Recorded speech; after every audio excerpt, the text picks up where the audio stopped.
आज विशेष रूप से मैं डॉक्टर बबन राव जी तायवाड़े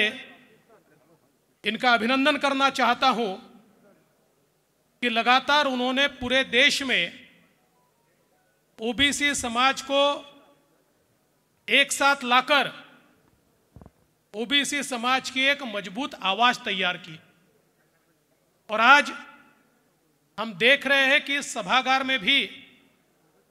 देश के सभी राज्यों से लोग उपस्थित हैं और जिन 22 मांगों को यहां पर रखा गया है, मैं आपको आश्वस्त करना चाहता हूं कि जितनी मेरी क्षमता है उस क्षमता के आधार पर आपकी मांगों को उचित सरकार तक पहुंचाने का प्रयास मैं निश्चित रूप से करूंगा, ये विश्वास आप रखें। पिछले समय महाराष्ट्र में मुख्यमंत्री के रूप में मुझे मौका मिला और उस समय स्वतंत्र ओबीसी मंत्रालय हमने तैयार किया और मुझे ये कहते हुए खुशी है 2014 से लेकर 2022 तक महाराष्ट्र में ओबीसी के हित के कुल मिलाकर 22 निर्णय हुए। सरकार के 22 निर्णय, उनमें से 21 निर्णय मुख्यमंत्री के रूप में मैंने लिए, आप कोई भी वहां पर देख सकते हैं। और लगातार चाहे वो शिक्षा का विषय हो, चाहे नौकरियों का विषय हो, चाहे हमारे बच्चों के लिए छात्रावास का विषय हो, चाहे हमारे बच्चों को फॉरेन स्कॉलरशिप देने का विषय हो,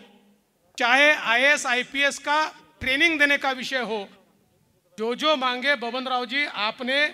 अपने अधिवेशन में की, वो सारी मांगों को सरकार के माध्यम से मंजूर करके हमने उस समय उसके शासन निर्णय निकाले। और मैं आपको फिर एक बार यह आश्वस्त करना चाहता हूं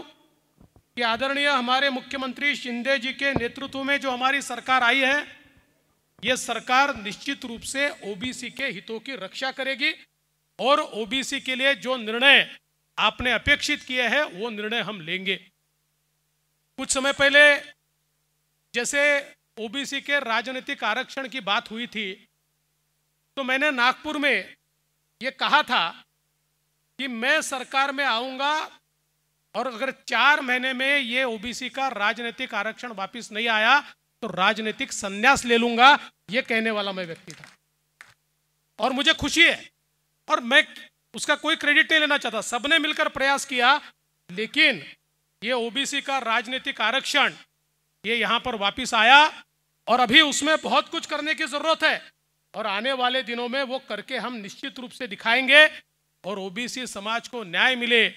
इसके लिए जो चीजें करने की आवश्यकता है वो की जाएगी। मुझे इस बात की खुशी है कि वैसे तो देश के प्रधानमंत्री को कोई जाति नहीं होती, वो तो सबके होते, लेकिन एक संयोग है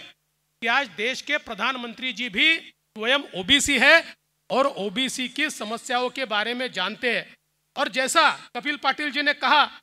पहली बार देश में 40% मंत्री ये ओबीसी समाज से आज केंद्र के मंत्रिमंडल में है। और निश्चित रूप से मेरा विश्वास है जैसे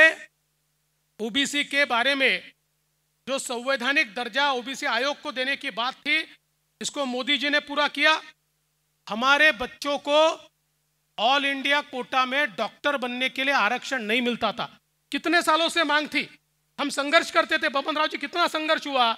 लेकिन उस मांग को भी आदरणीय मोदी जी ने पूरा किया। अब ऑल इंडिया कोटे में भी हमारे ओबीसी बच्चे देश में डॉक्टर बन रहे हैं और आगे भी मेरा विश्वास है कि ये सारी चीजें पूरी करने का काम ये हम लोग मिलकर करेंगे। भले ही हमारी पार्टियां अलग अलग हो, लेकिन हम सब लोग मिलकर इस मंच के ऊपर ओबीसी हित के लिए एकत्रित आए हैं। और मेरा विश्वास है कि ये जो सारी चीजें आपने रखी है, हमारे मुख्यमंत्री जी भी आने वाले हैं, उनसे भी मेरी बातचीत हुई है। अब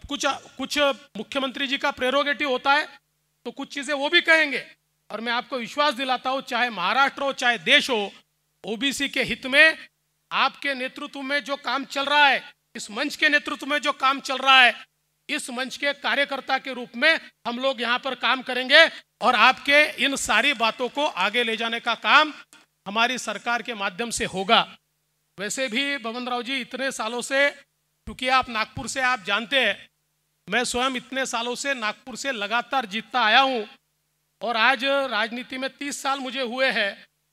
और इन 30 सालों में मैं इसीलिए बार बार विजयी हो पाया क्योंकि जहां से मैं चुनकर आता हूं वहां तो सारे ओबीसी है।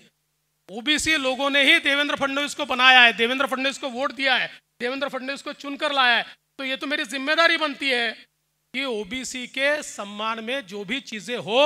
उसमें हम पुरजोर ताकत के साथ उतरे। मैं आज के इस मौके पर आपको इतने आश्वस्त करना चाहता हूं, हम सब आपके साथ में, जो निर्णय आप करेंगे हमारी क्षमता के अनुसार हम उन निर्णयों के पीछे खड़े होकर उन निर्णयों को इम्प्लीमेंट करने के लिए पूरी कोशिश करेंगे। आपने इस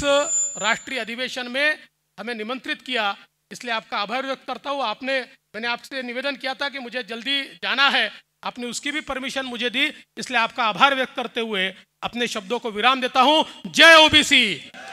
जय ओबीसी, जय ओबीसी।